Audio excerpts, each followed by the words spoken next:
Welcome, I'm Wasabi, and today I'm going to anger a lot of people. I see a lot of people online asking how to convert RPGs and scenarios, and I'm going to explain why converting pretty much anything is super simple. Obviously, there'll be exceptions, but in general, this advice should work for anything you're doing. However, I'm going to say right now that if you're the kind of person that wants every number to be converted perfectly, even though that's not really possible, this is not for you. This video is for everybody who posts to Reddit asking how to convert a scenario for a different system, who lack the confidence to just go for it, and are trying to see if there's an easy answer.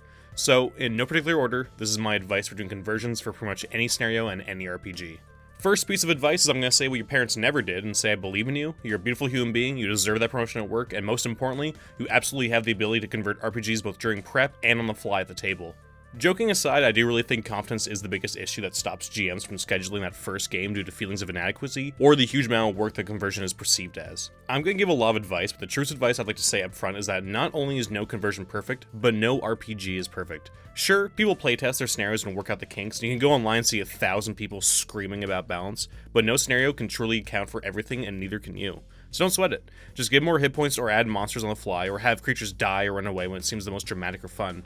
Converting is a skill you can only improve at by first doing it and then continuing to do it. My second piece of advice is start small. For some reason, there's this idea that everything has to be a grand campaign, an epic saga, or an ever-expanding world and multiverse. But why? Maybe just schedule a single small scenario or a 6-session campaign.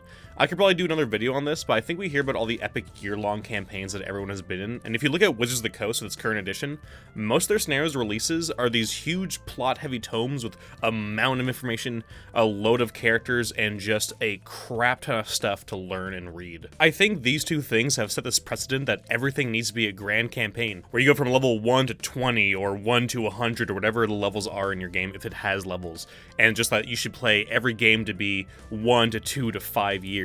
Even though chances are most campaigns end around like the 2 to 6 month mark. I think everyone has fun thinking of the endless possibilities of a setting or a game, whether homebrew or published, but that can be way too much pressure for a regular game, let alone trying to convert all the information for a different system. So if you're unsure about your understanding of two different systems, maybe just try out something like People of the Pit with Worlds Without Number, and not Curse of Strahd with Zweihander. My third piece of advice is also the most common one you'll hear. When people talk about conversions, they usually mean monster stat blocks. They do mean stuff like skill checks and challenges as well sometimes, but overall, I think most systems have fairly apt resolution mechanics that players know to just use those ones. And if you are looking for how to convert resolution mechanics, that is such a case-by-case basis kind of conversion that there really isn't much anybody can say except to look at the examples the core book has for specific skills and related mechanics. So when it comes to monsters, a lot of the easiest work is just using the stat blocks from the system being used.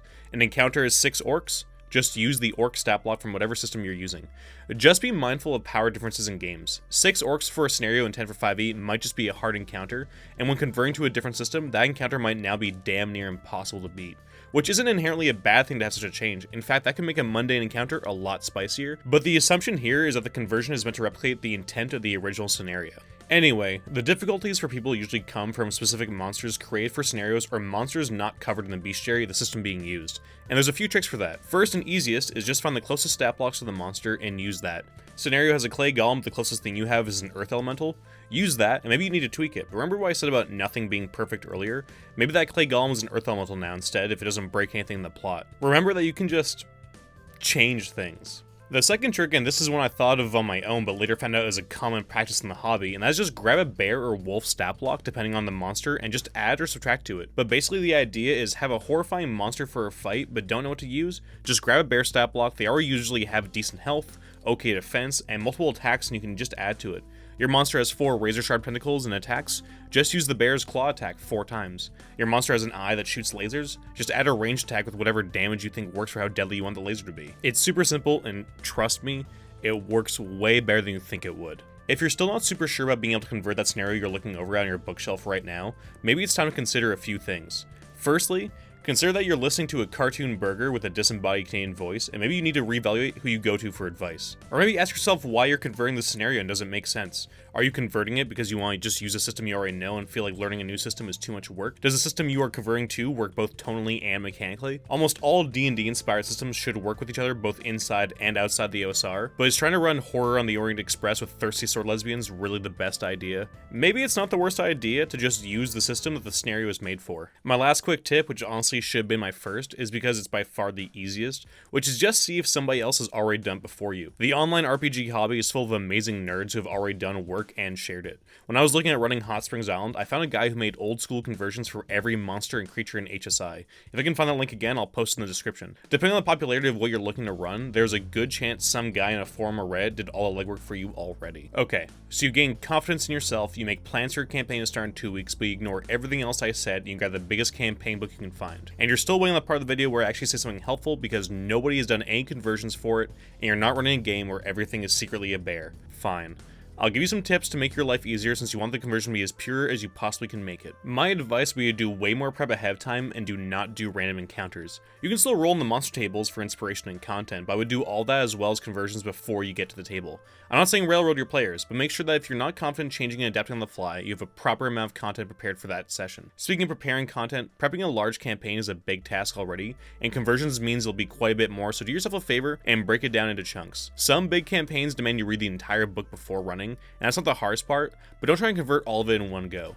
Break it down by session or chapter or any chunk that you feel like you can handle without getting stressed out. Finally, check out other books to see if they have resources you could use. I ran Barrow Maze using DCC and I was just doing most of the encounters rolled on the fly, and for hirelings, I was just using level 0s instead of the hireling system for Labyrinth Lord. It went really well, however, after that campaign fizzled out and I grabbed the Forgotten Rites of the Moldering Dead, I was kicking myself for not having it sooner, as it would have made my life substantially easier. So if you're converting, look for books for your system that could have way more stat blocks or extra tools in it that you can use, because that'll make your life a lot easier down the road. So to wrap up, I think conversions come easier with time, and the more you have confidence in both yourself as a game master and your understanding of the system you're running, the better you'll get. Nobody's coming after you if the vampire has one less hit die than it was supposed to, or if you let the giant get one last hit in before letting it die because it made for a much more dramatic fight. So don't sweat it, and just have fun. I hope you enjoyed this video, and please comment below if you found this helpful and if you'd like to see more RPG theory/advice videos. If you'd like to add to what I have said, or if you disagree, I'd love to hear what you have to say. I've got some great comments from you guys in my past videos. So join the Discord to hang out and get updates on what I'm up to. Follow me on Twitch to watch me play video games, mini paint, and run RPGs. Like, subscribe, and do all the stuff that pleases the algorithm monkeys. And as always, play smart, play risky, and stay safe out there.